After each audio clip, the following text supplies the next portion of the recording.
Thank you. And thank you for having me. It's an amazing event and very good to have it here in Iceland. Get to meet all of you and hear what you have to say about this important issue. I guess, Jón, I'm here to make you feel good since I represent an organization that will most likely burn fossil fuels for a while now. But I was thinking while you were talking about the news from Norway earlier this year. I guess you all heard that, they were trying out the first electrical airplane. You must not have been very happy about that. No, but it's kind of sad that what stuck in my head after that news piece was the fact that the minister who went on the first flight with the organization had to lose 10 kilos so he could be able to go on the flight. So that shows us where we are in the development of electrical airplanes. So you can rest assured that we will use some of the fossil fuels. And we will buy them from you if you give us good price. Thank you. Well, as you know, I'm here to represent Icelandair, which is an 81-year-old airline here in Iceland.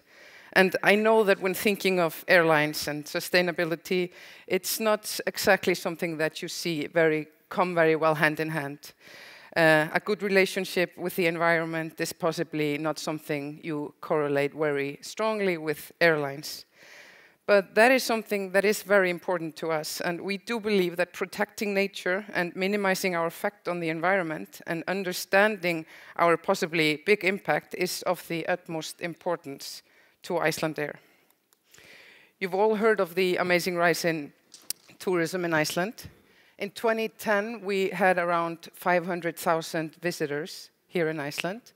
This year, it's forecasted that there will be around 2.7 or 2.8 million.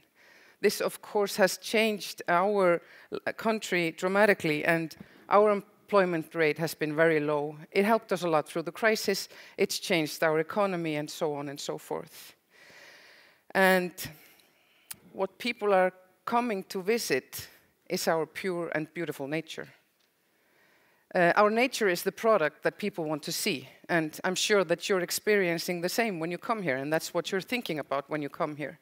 So correlating that with what we're doing at Icelandair is a very important thing, and protecting that pure nature is, of course, our core business. So we're very aware of our responsibility there. So then how do we take this into account in our day-to-day operations? I want to give you a few examples of projects that we have already done and that have already made a great impact, both in our relationship with nature and, of course, also on our bottom line. So the beginning of this strong emphasis came on our 75th anniversary in the year 2012, when our board of directors decided that Icelandair should become an environmental leader in aviation. The decision was an important one for us.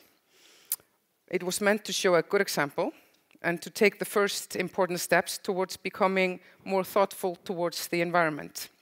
And of course, also, to listen to our customers, who more now than ever are putting a very great emphasis on care towards the environment. And of course, that is what we need to think about too, which would, of course, affect our bottom line. But what does it really mean for an airline to become an environmental leader? Does it bear any clear meaning for us? Well, at least for the last, what has happened after this period has passed, the 7 years, it has made clear changes for us. And what we see is that it has some impact on all aspects of our operations. So what we see here is our environmental policy.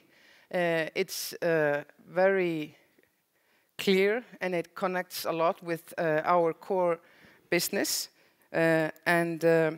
Just last year, on our 80th anniversary, 5 years after this decision was made, all of the subsidiaries of Icelandair Group had gotten the ISO 14001 environmental certification.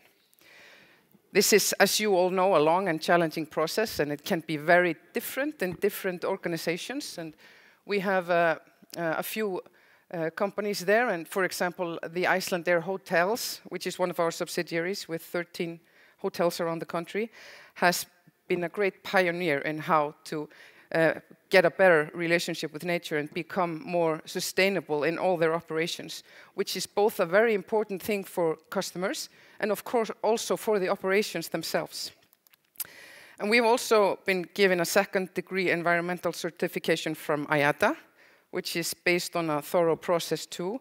And as far as I know, we were only the 4th airline in the world to get that certification.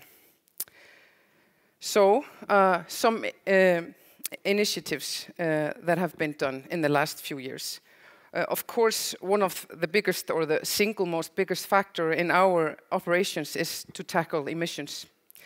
We are an airline, after all, and still, as I said before, airplanes need fuel to fly. And of course, later on we will all have to lose a lot of weight if we want to use the different types of airplanes.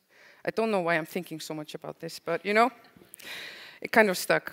So during the last few years, we've joined forces with many of our suppliers to use the latest technology to get better in this area. We've also done this, of course, with our colleagues and especially our pilots. And one of the things we have already done is putting winglets on all of our airplanes. That thing alone took down fuel use by 4%. On top of that, last spring we became the first airline in Europe to use a new type of scimitar blended winglets, which decreased fuel by another 0.7%. Sorry, Jon, but this is very good for our operations. And we've also done more things towards that same end. I'm going to just give you a short list of projects, and please don't, in the panel, don't ask me to describe, you know, the technicalities of that. The continuous descent approach, it also takes down the fuel use. The jet engine core wash and the targeted center of gravity loading and the single engine taxing. This all changes how we are using our engines and how we are, of course, using our fuel, which is helping the environment and our bottom line. But the biggest step we have taken so far is by changing or slowly retiring our fleet of 757s, our lovely workhorses, and using more of the 737 MAXes. And we have already ordered 16 737s, and 4 of them are already in our fleet.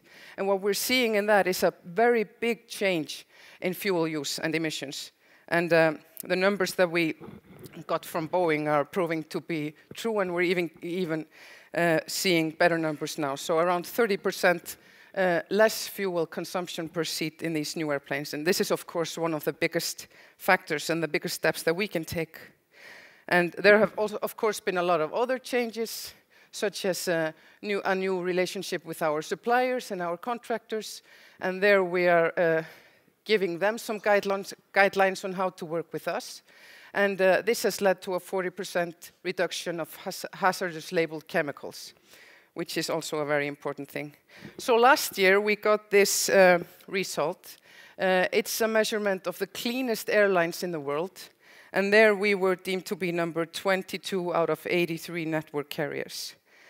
That's pretty good, number 22. But that's not enough for us. 22 is fine to begin with. But we come from the pure land of sustainable energy and beautiful nature.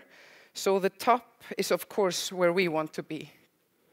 We understand that this is not an easy task, that this is something that will have to happen year by year, but we believe that it is of the utmost importance to us, to our customers, and to nature, so we are going to stick to it and become the #1 airline in environmental responsibility.